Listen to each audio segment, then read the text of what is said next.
And again, many people are pointing to Karen Bass and criticizing her. They're saying, look at this bitch. Look at this filthy ass hoe leaving her city in the time of most peril. How can you do that? But again, giving her the benefit of the doubt, maybe she went to Africa to learn the rain dance.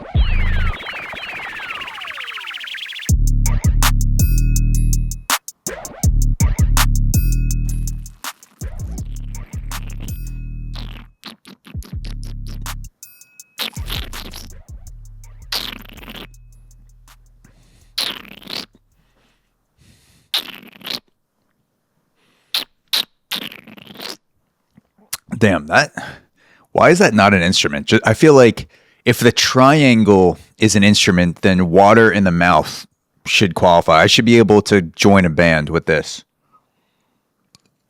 All right, guys, you ready? 1, 2, a 1, 2, 3.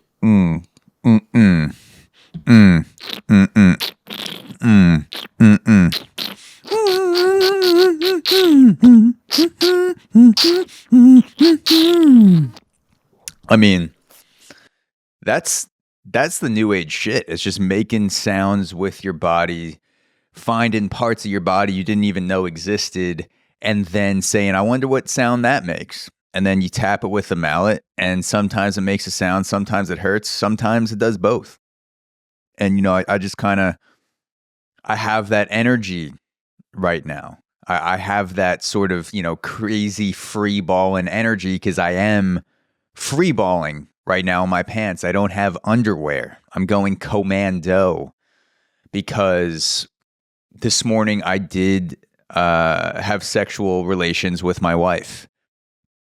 That's something I did, and it was a great time. And we, after that, I was like, I don't really feel like putting underwear back on, but I would like to have something covering the thigh region. So I settled for these pajama pants sans underwear. And so I got that free balling energy. Not really sure what's going to happen on this episode. I have some things planned, but I'm also feeling crazy because normally my balls would be tucked up closer into my body, and now they're sort of like lounging around on the computer chair, not really taking direct commands from me. They're free. They're doing whatever they want. My nut sack has sacked itself of any commands from me. They are now free to do as they choose. And right now they're hanging out on the computer chair. And I started off with a little musical taste for you guys, a little music mouth, just a melody from the mouth, which is the best type of melody. That's actually what I call it when I give cunnilingus. I say I'm making mouth melodies right now, and why don't you try this song on for size? And so I'm making melodies with my mouth. I found a song, while we're on the topic of music, I found a song that, everyone has those times in their life where they feel anxious, they feel uneasy, they feel like they're at the breaking point, and then you have to be able to perform in your job, whatever it is. Like you walk into an office and you think your heart's gonna fucking explode, but you can't tell anyone because you're about to lead a meeting, or maybe you're a circus performer and you're about to shoot out of a cannon. You're an Uber driver and you can't tell your passenger that I'm so anxious right now, I can't even see.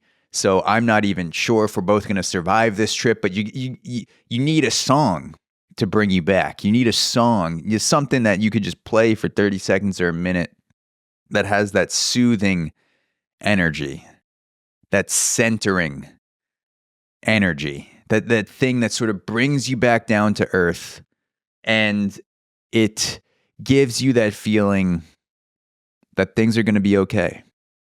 Maybe a parent passed away, maybe you got fired, maybe you got a promotion and you're like, I can't handle this shit. It's way too much. I don't know what the fuck I'm going to do.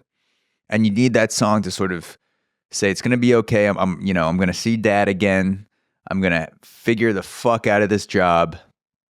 Maybe I'm going to break up with my hoe-ass boyfriend or girlfriend, and the world is going to once again spin on that center axis. It's not going to be off kilter. And I found that song for me that sort of just brings me back to that soothingness, that centeredness, that calm place of it's going to be okay. And here it is. I want to share this with you guys. I like to butt fuck fine ladies. Will I choke hold a bitch? Well, maybe. I like to butt fuck fine ladies. Will I choke hold a bitch? Well, maybe. I like to butt fuck fine ladies. Will I choke hold a bitch? Well, maybe. I like to butt fuck fine ladies. Will I choke hold a bitch? Well, maybe. I like to butt fuck fine ladies. Will I choke hold a bitch? Well, maybe. And that song, when I hear those lyrics, and that is an EDM mashup of a couple lines from Kenny Powers, from the great Danny McBride. And I hear those lyrics, I'm going to butt fuck 5 ladies. I might chokehold a bitch, maybe. And I think that the power, just like the centeredness you have to butt fuck or even be butt fucked. You just have to have that core strength. And that makes me think about like being centered. Because everyone knows you can't have a good BF without a good core. That's a rule. I have that on my whiteboard over there. It's a reminder. If you're going to butt fuck, you got to do core. Because otherwise you're asking too much from your body. And then at the end where he goes, I'm going to chokehold a bitch. To me, the bitch is life. And you're making life your bitch. You're saying, I'm going to chokehold these problems and I'm going to bring them back down to my level. They're not going to get out of control. They're not going to fly away because you've got them. You've got them in the vice grip. And let's run that back one more time just so you guys can really feel it. I like to butt fuck fine ladies.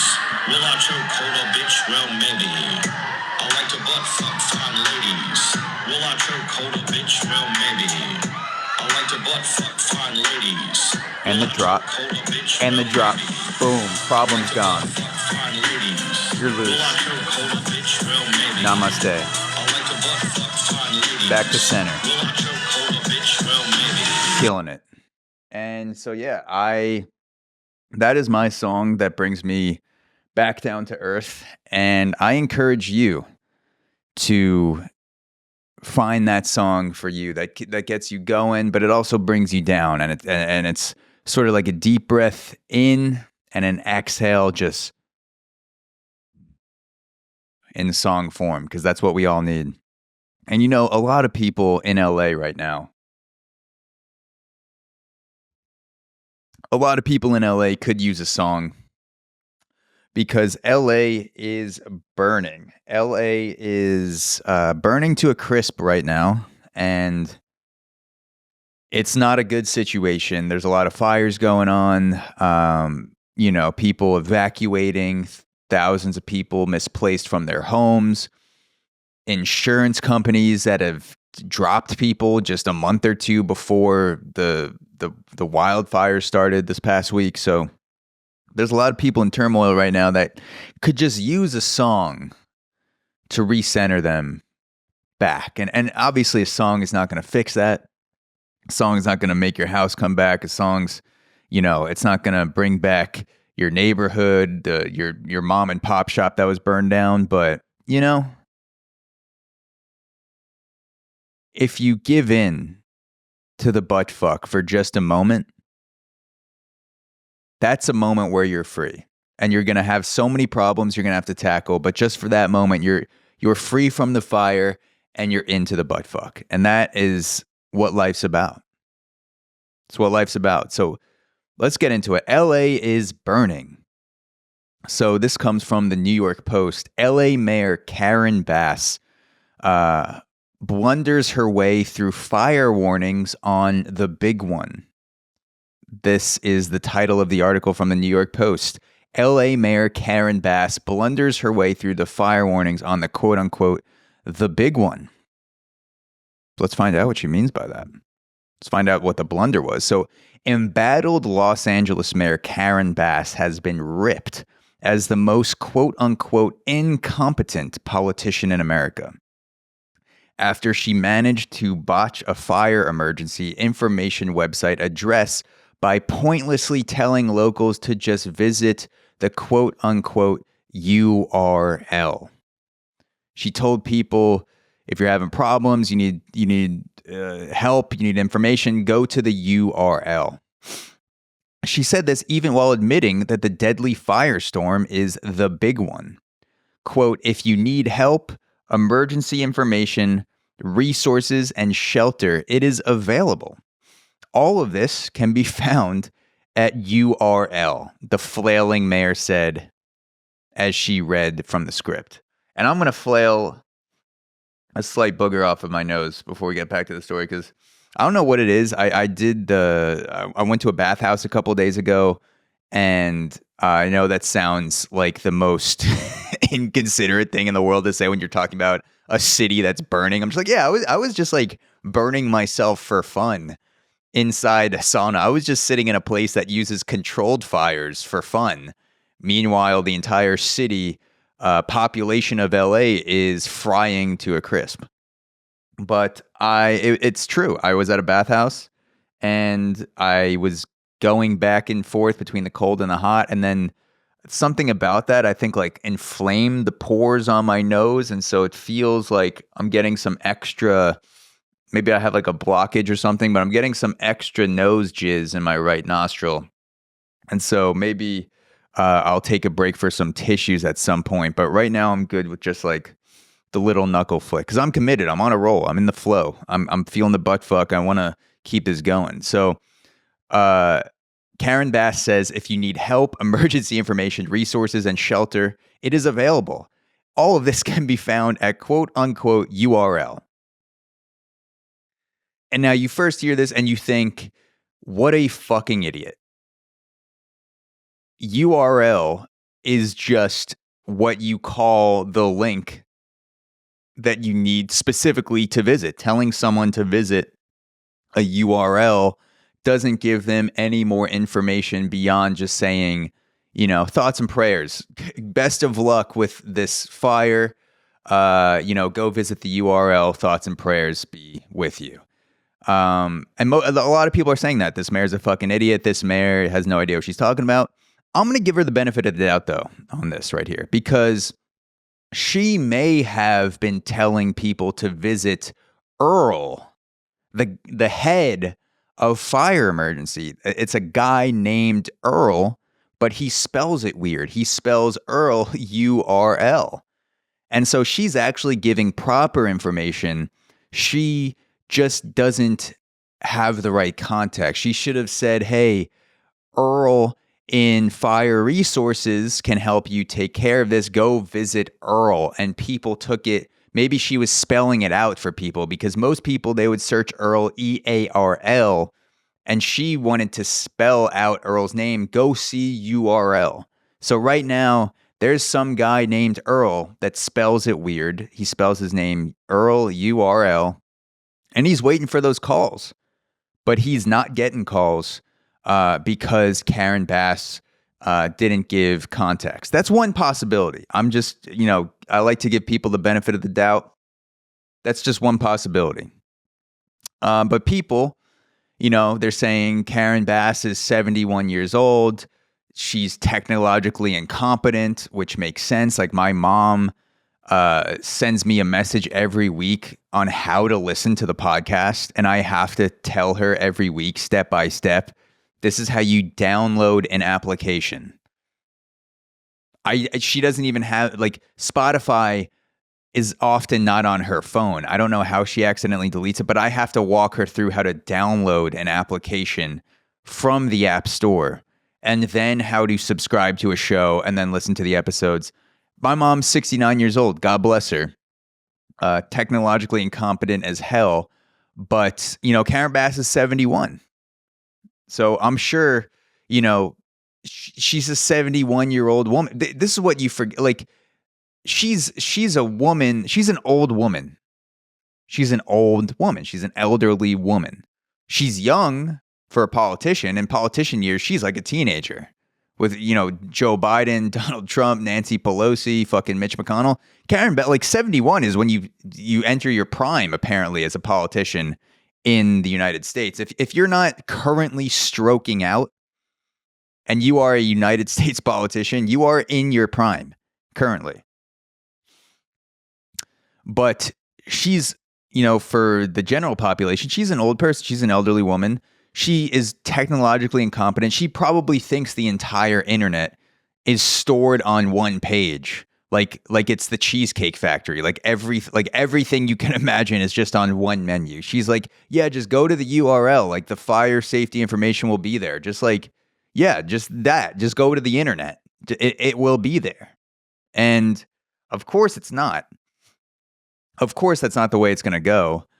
And it's scary. We have politicians, they're making big decisions for this country and they don't know what the internet is or how to navigate to a website or download an application.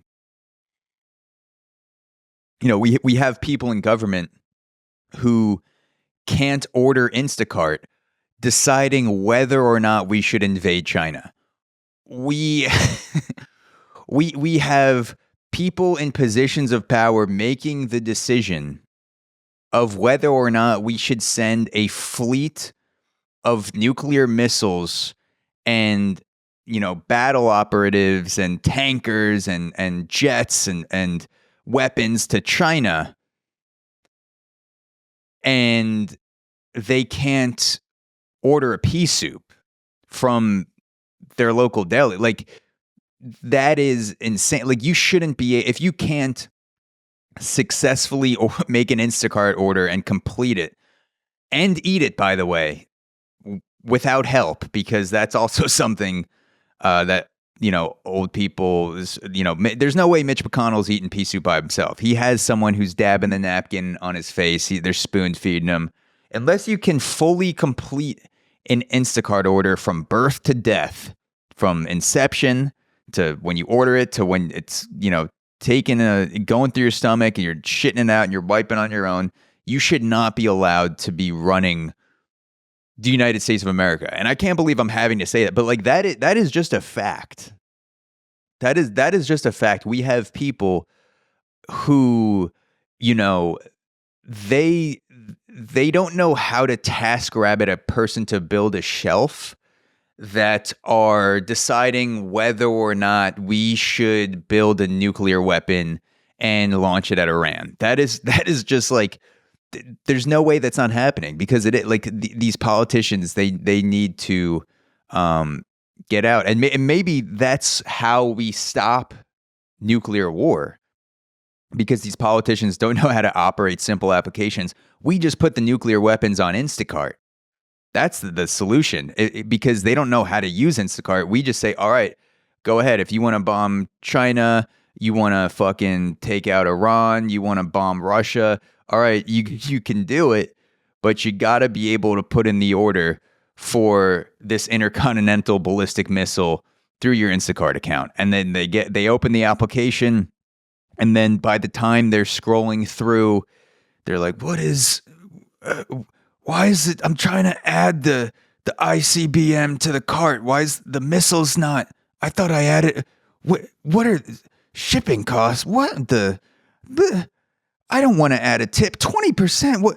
And then by the time they figure out how to complete the order, the threat is obsolete.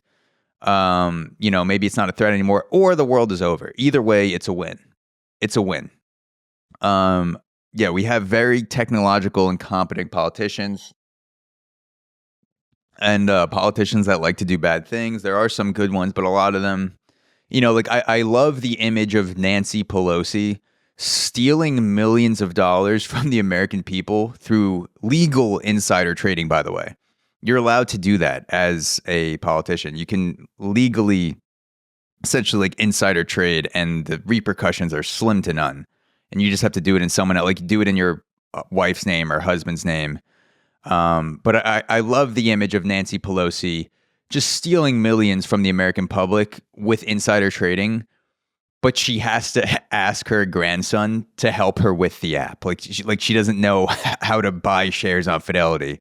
She's like, Johnny, I want 4,000 shares of Raytheon, but it's telling me I bought Uncle Ray's barbecue. How do I want to complete the order, Johnny. I need 4,000 shares of Raytheon, throw in a couple Lockheed Martins. How do I, Johnny, I can't. And her grandson's just like, come on, come here. And he does it in 30 seconds. Continuing with the article, Bass made the URL blunder as she stumbled her way through a press conference Wednesday, soon after returning to the U.S., having already faced scorching criticism for traveling to Ghana as the wildfires ravaged her city and for slashing the fire department's budget.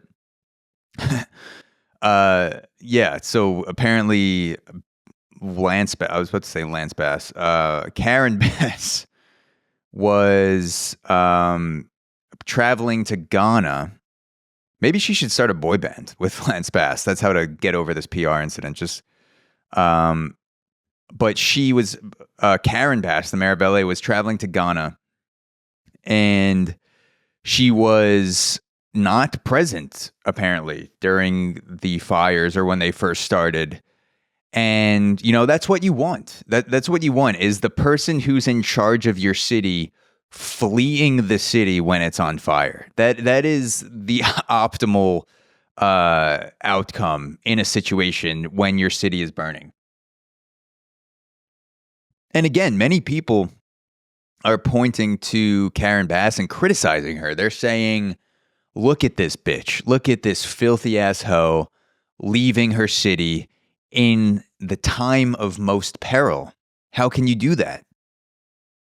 And it's easy to do that, But again, giving her the benefit of the doubt, maybe she went to Africa to learn the rain dance to help put out the fires in her city. Maybe she said, oh, my city's on fire. Let me go to Ghana, the place of rain dances, figure out how to do the steps, how to call the rain from the sky, how to call the rain from the sky. And she's just dancing around in a circle, and she's trying to beat the bongos so hard that her city stops getting beat by the flames. Her city stops getting beat by the flames, currently burning it to a crisp. Maybe she just flew to Africa while her city's on fire to learn a ritualistic dance as her way of dealing with the this natural disaster that keeps happening. And to be fair to Karen Bass, has anyone tried a rain dance in LA? I mean, I see all these people with hoses outside of their houses crying and fucking, they're like, oh, my house is gone. Like, when's the last time you tried a rain dance? Did you even try, or did you just assume that it wouldn't work? And Karen Bass is out here going to the roots of the rain dance, trying to bring back this dance magic for her city, and she's just getting shit on for it. People are just shitting on her when she's getting her freak on. She's getting her Ghanaian freak on, trying to call the rain from the sky. She's calling upon the gods for a miracle, and she deserves some credit from that. Karen Bass goes on to say to the people of LA, have food, water, medicine, and a bag packed and ready. Again, this is an active situation, and conserve water to the extent that you can. We want to make sure we are ready if we need more water, Karen Bass said. She says, conserve water. This is an active situation. We need water. Stop using the water.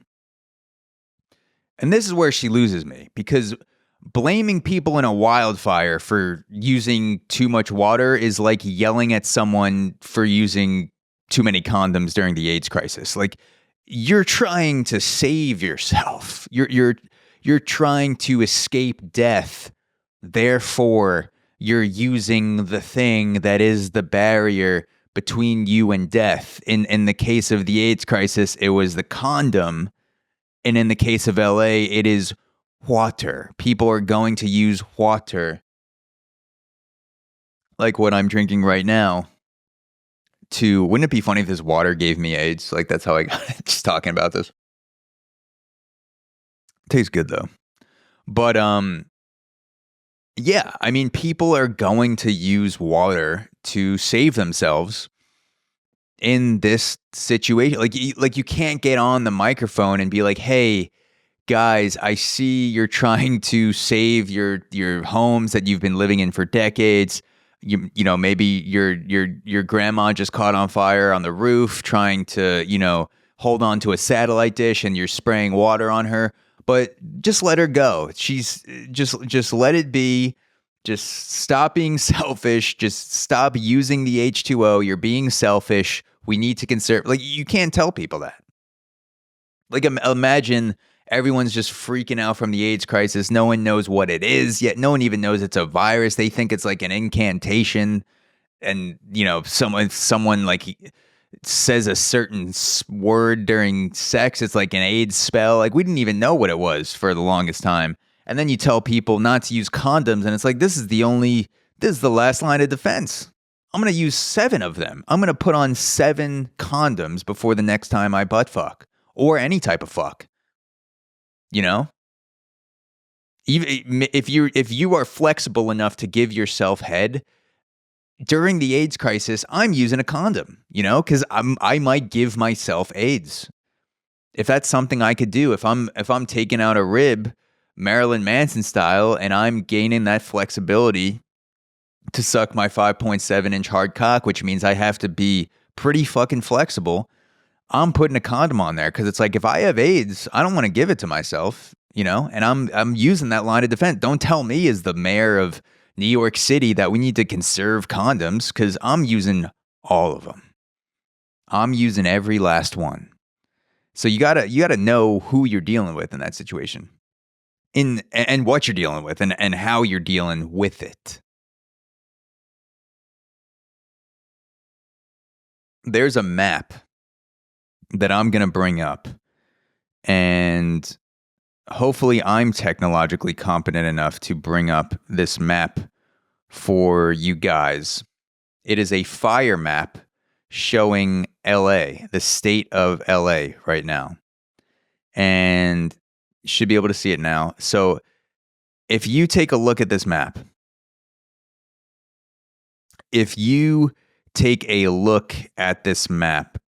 it is showing you how bad the fires are in LA and the different fire. I didn't know they gave. I guess they don't give fires names like the Hurricane Ida.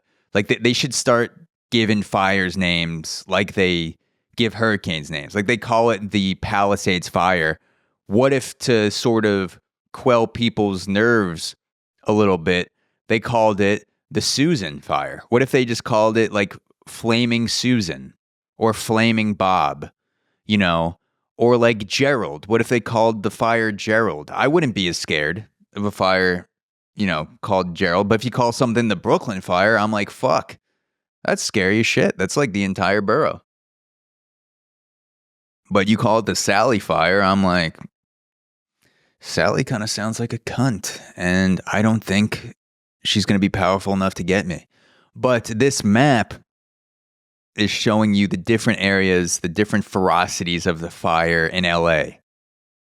The Eaton Fire, 10,600 acres burned. The Sunset Fire, 42 acres burned.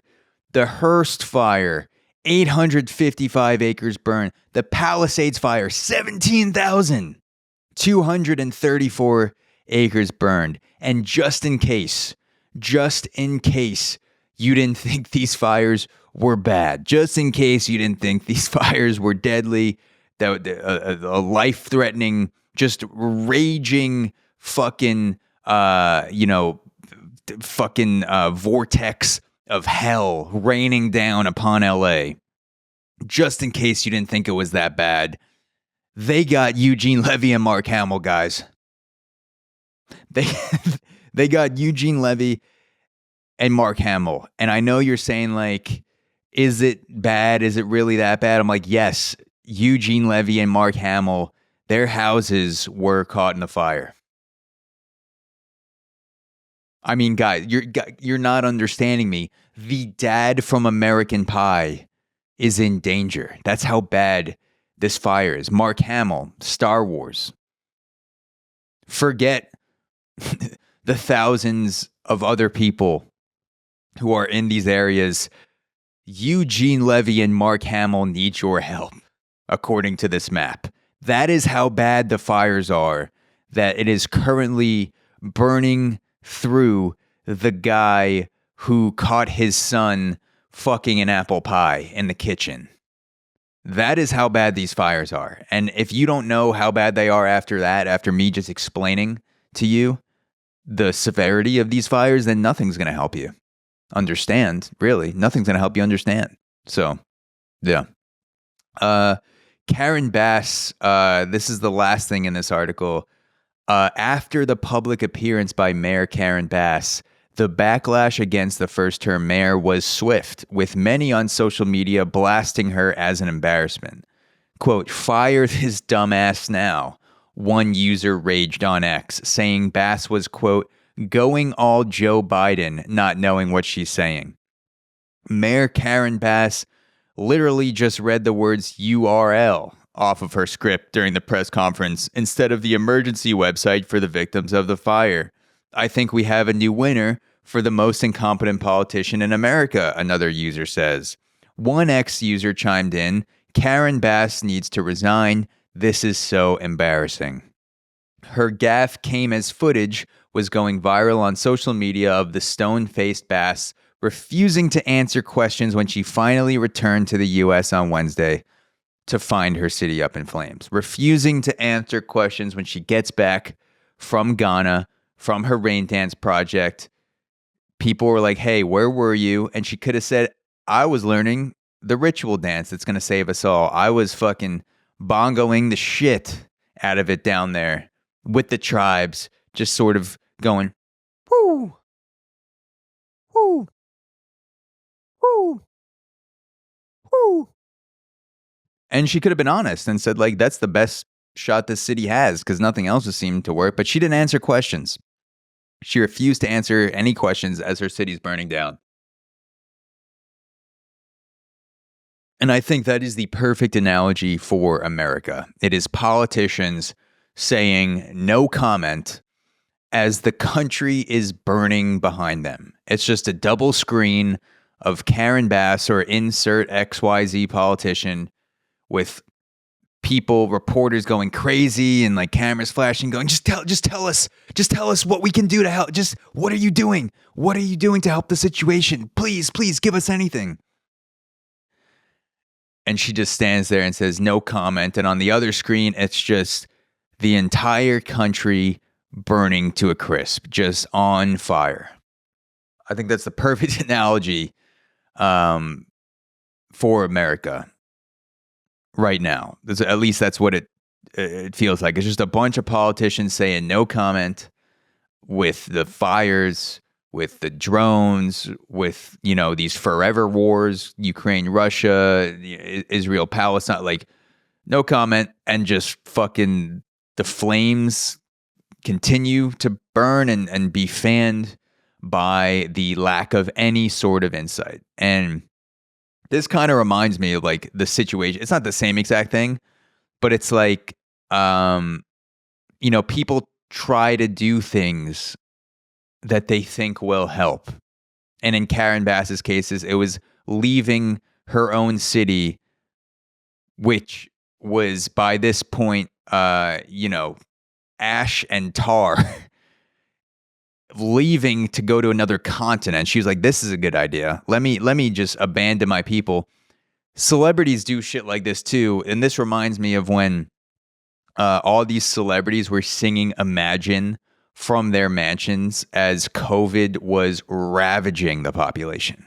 Like everyone got together, Gal Gadot, fucking Jesse Pinkman, everyone got on their phones and said, you know what's going to help these people stop gurgling on their own lung fluid?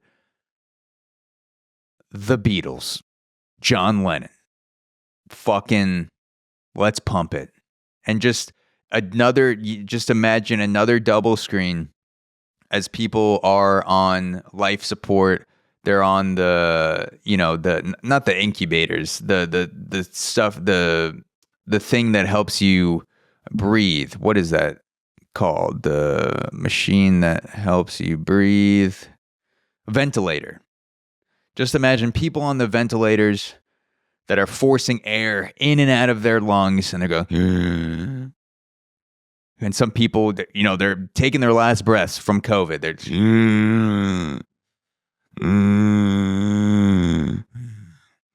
imagine there's no heaven. It's easy if you try. Please help me, please. I can't go on. No hell below us, above us only sky. Why are you doing this? This isn't helping. This isn't helping. Imagine all the people living for today. Just celebrities, just in their mansions, just pools in the background, servants giving them pina coladas. Imagine all the people living for today. Please, I want to live today. Why is that? Imagine there's no countries. It isn't hard to do. Why are we having no countries? I need. This is like the same type of shit. It's like politicians, celebrities, people just going, what's the best thing to do right now? Celebrities are like, I'm going to do this like cringy fucking video that's not going to do anything at all. And then the mayor of LA is like, I'm going to do a photo op shoot in Ghana with African children while my city is burning. And it does absolutely nothing. And it doesn't even look good. Like at least with the Imagine, you could see like people, the celebrities, at least patting themselves on the back. People in Hollywood going, "Good job, you really made a difference." But no one likes Karen Bass. Like not a single person in LA is on her side. So that is the LA is on fire portion of this Zach Reacts. When we get back, I'm going to talk about the Blake Lively versus Justin Baldoni situation. Let's get into the Blake Lively versus Justin Baldoni situation. So this is an article from The Wrap. I know there's a ton of articles going around. It's a total shitstorm right now with the New York Times article. Washington Post, like I feel like every minute there's a new article on the Blake Lively versus Justin Baldoni situation. But this one seemed like a good one to talk about. So this one comes to you from The Wrap. And the title of this article is Justin Baldoni's attorney says Blake Lively's complaint is because, quote, she didn't read the book. It reads, the attorney for Justin Baldoni said on Tuesday that the on-set tensions and allegations of sexual harassment from Blake Lively against his client, quote, it ends with us director and co-star Justin Baldoni, stemmed from, quote, the unfortunate fact that Lively did not read the book the film was based on. Brian Friedman told Megyn Kelly that Lively, who filed a sexual harassment complaint against Baldoni on December 20th, quote, didn't understand some of the content of the film, which is based on the novel of the same name by Colleen Hoover. Now, yeah, Brian Friedman, Justin Baldoni's lawyer, I assume, is saying that, yeah, Blake Lively's saying all this shit, but she doesn't know what the film is about. She didn't read the book. Apparently some of the things that Justin Baldoni is being accused of. There's there's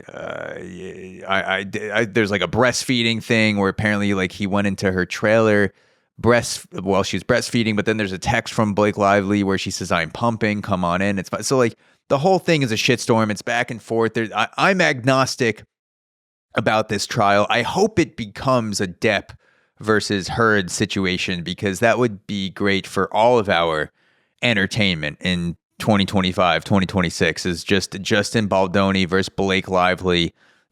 Maybe Ryan Reynolds gets involved on one side, on Blake's side, obviously. And then for no reason at all, Ryan Gosling just gets on Justin Baldoni's side. And he's like, look, it's Ryan versus Ryan. I don't even know. I don't care about Justin Baldoni, but I'm Ryan Gosling and I'm going to fuck you up Barbie style. And Justin Baldoni's like, thanks, Ryan Gosling. This is the first time we're meeting in this courtroom.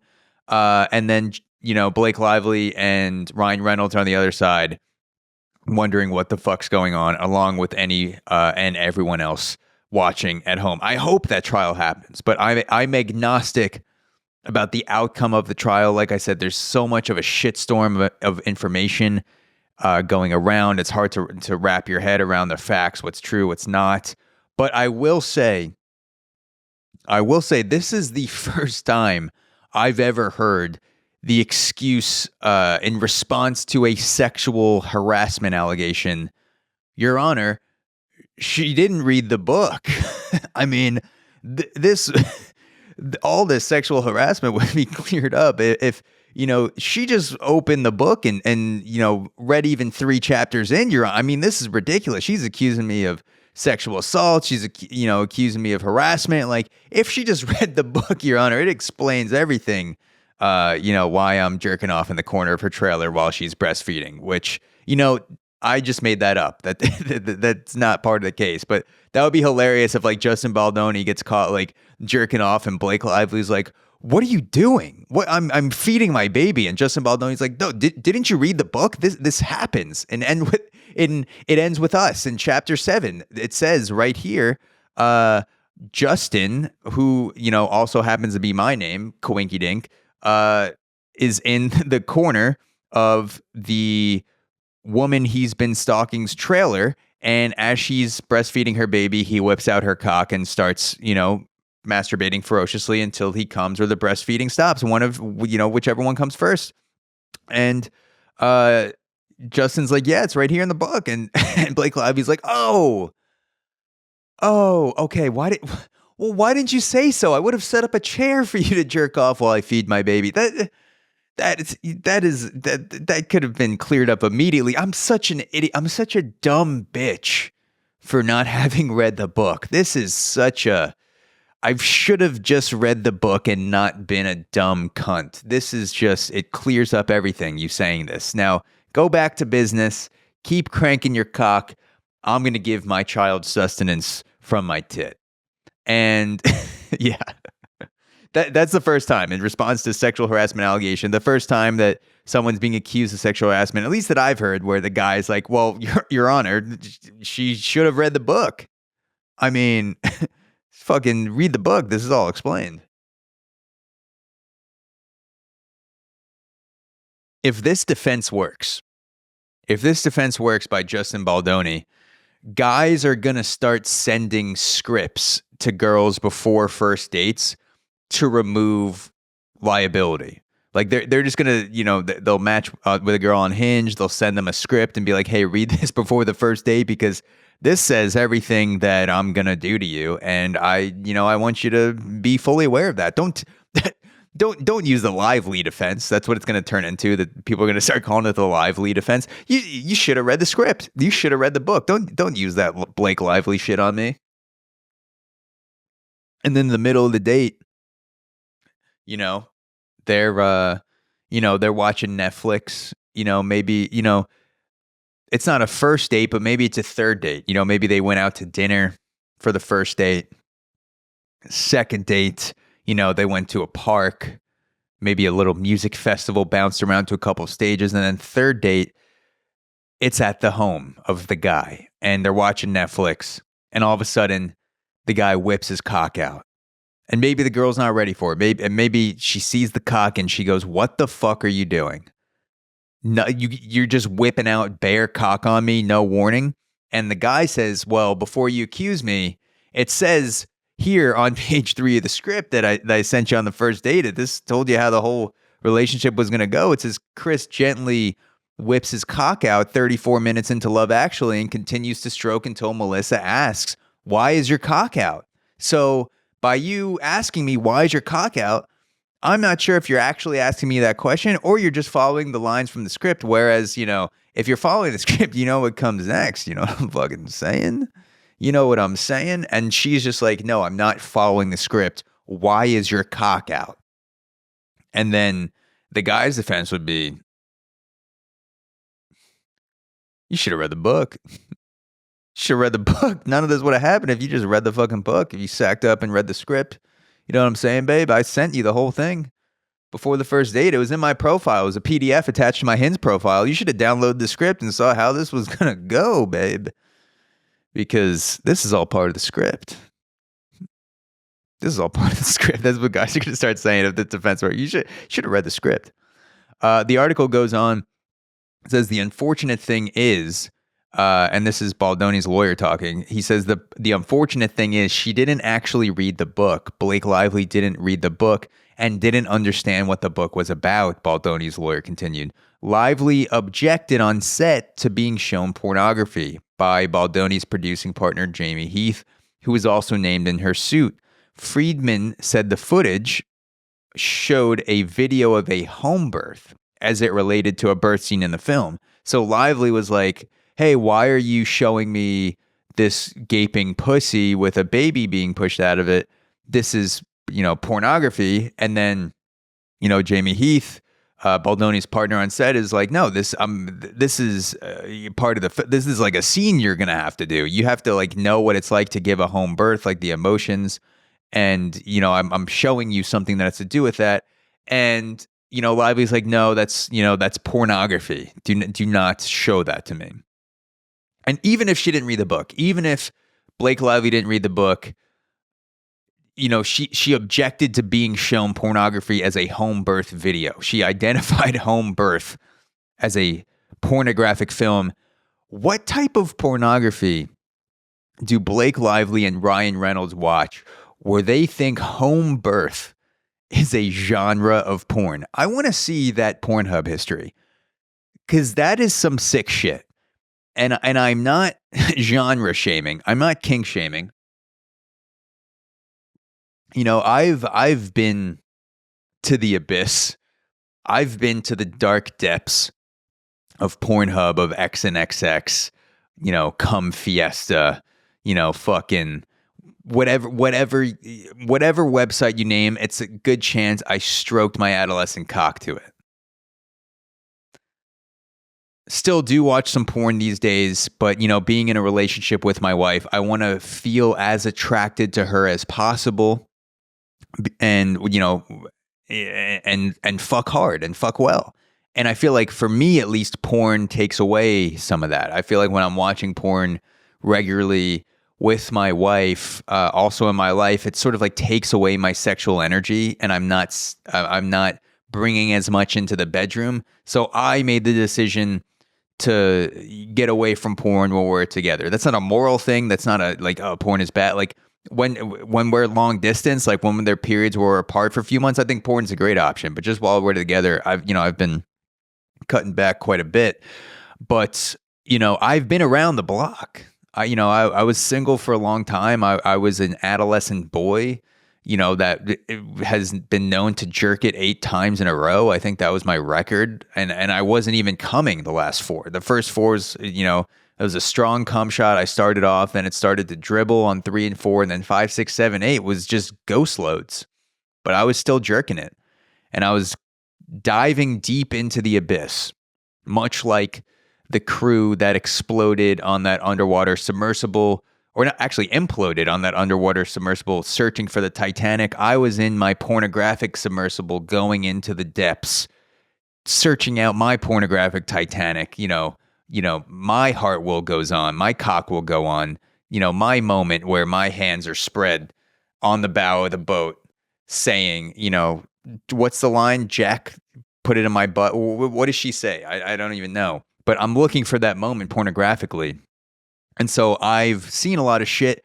I've never once found home birth as a genre, like a live birth as porn. The fact that Blake Lively's like, stop showing me porn as she's watching a home birth. Like I've pregnant porn. I think pregnant women are very attractive. I've jerked it to pregnant porn a few times.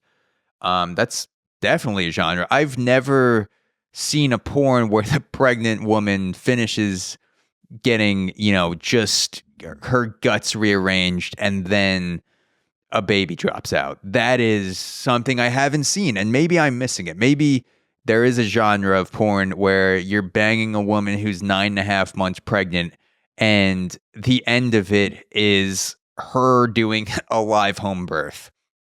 Haven't seen that. Not sure if I want to, but apparently Blake Lively and Ryan Reynolds are like, yeah, this is porn to us. This is what we're pulling up on the old projector, lazy boy chair style at home. Blake's, finger banging in her lazy boy, Ryan's cranking in the other. Apparently they're just getting off to home birth videos. That is a genre of porn to them. That's some sick shit. Again, not kink shaming, but you are sick people. Sick people, and so am I. And sick recognizes sick. If you showed me a home birth video, I would be like, hey, back that up about 2 months. Show her getting railed as a pregnant lady, and that's more my style. Like, show me a porn. Like, I'm not against you being like, hey, watch this, check out this porn clip. Just do it right. Like, I want to see her pussy getting blown out by a cock much bigger than mine, not some conehead baby covered in fucking guts and the fucking vaginal, like whatever the amniotic sac like, I don't want to see that shit while I'm jerking. I mean, I don't think so. I haven't tried. But I'm like 62% sure I don't want to come to that. The article goes on to say, it says Friedman, who's Baldoni's lawyer, went on to say that he's going to release, quote, every single text message, every single document, and everything on a website as it relates to the case so the public can, quote, come to their own conclusions and determine whether or not there was a sexual harassment. He wants the public to be able to come to their own conclusions and determine whether or not there's a sexual harassment, putting everything up on a website, on a URL, as Karen Bass would say. If you want to find out about the Blake Lively versus Justin Baldoni trial, just visit URL. Just visit URL. Earl will get you set up. He'll talk to you. He'll show you the website, show you the ropes. But yeah, and putting everything on a website to let the public decide what the outcome of a sexual harassment case should be. If the past 8 years of America has shown us anything, it's that the American public can come to an agreeable decision. There's no polarization in America. There's no chance you'd put up all the evidence and then half people would be like, oh my God, it's Blake Lively. She's a fucking bitch. She's making all this shit up. And then half the people will be like, no, Justin Baldoni's, he's fucking whipping his cock out in the trailer. Fucking home birth is porn. Home birth is porn. Whatever.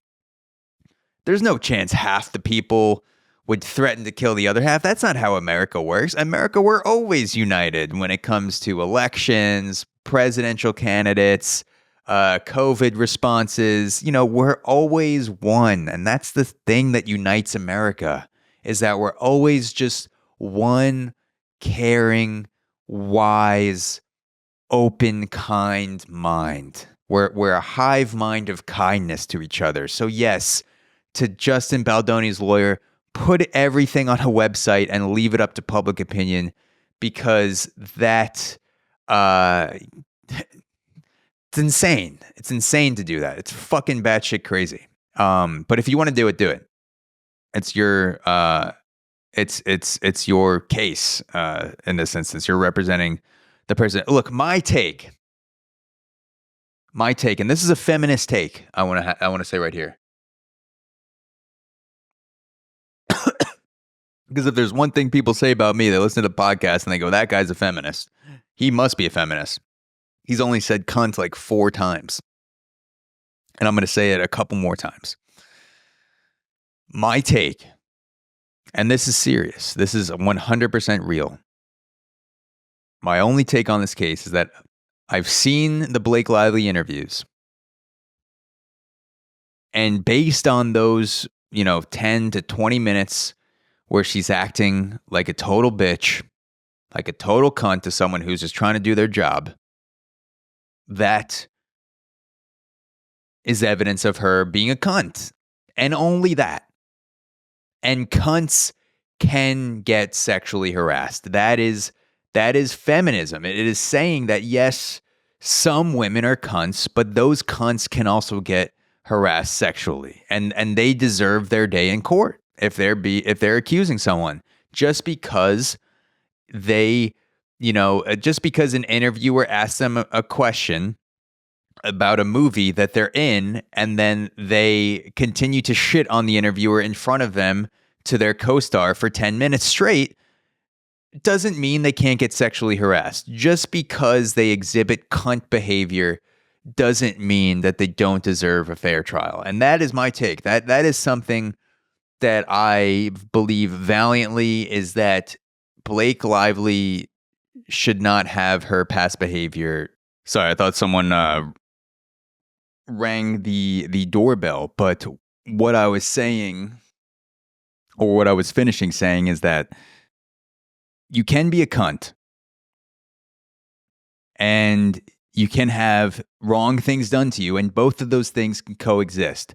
So I don't agree with people saying that Blake Lively is a total bitch and therefore she's wrong. I don't agree with that. I think she could be a total bitch, and Justin Baldoni could also be someone who does sexual harassment or makes, Blake Lively feel uncomfortable. I don't think those two things cannot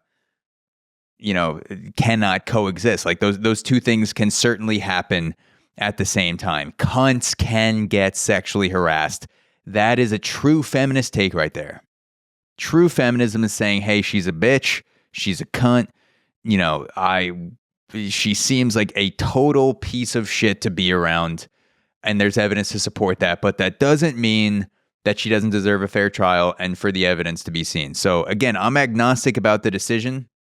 Let's see what happens in court. And that's, it'll play out how it plays out. And I wanted to end, speaking of porn, speaking of, sexual things, I wanted to end with a quote. And this quote is from the late, great Jimmy Carter, who just left us. Former President Jimmy Carter, James Carter. And he says, quote, "I've looked on many women with lust. I've looked on many women with lust. I've committed adultery in my heart many times. God knows I will do this, and God forgives me." President Jimmy Carter says, "I've looked on many women with lust. I've committed adultery in my heart many times. God knows I will do this, and God forgives me." Even the great President Jimmy Carter knew the one thing that unites America, even at our most divided, is fantasizing about big-ass titties and gangbangs. It's that lust. And whether you like it or not, Jimmy Carter lusts on women. I fall prey to lust on, people that, whether it's porn or seeing people on the street, I engage with that.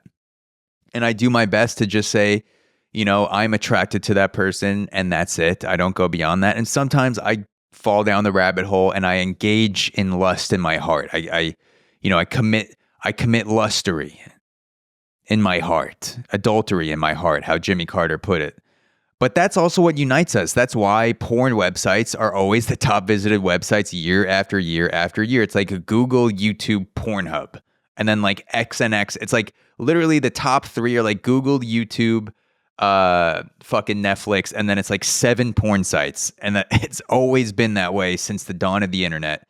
And it always probably will be. And that's what unites us, is fantasizing about butt fucking and big ass titties and gangbangs, home births, whatever you're into.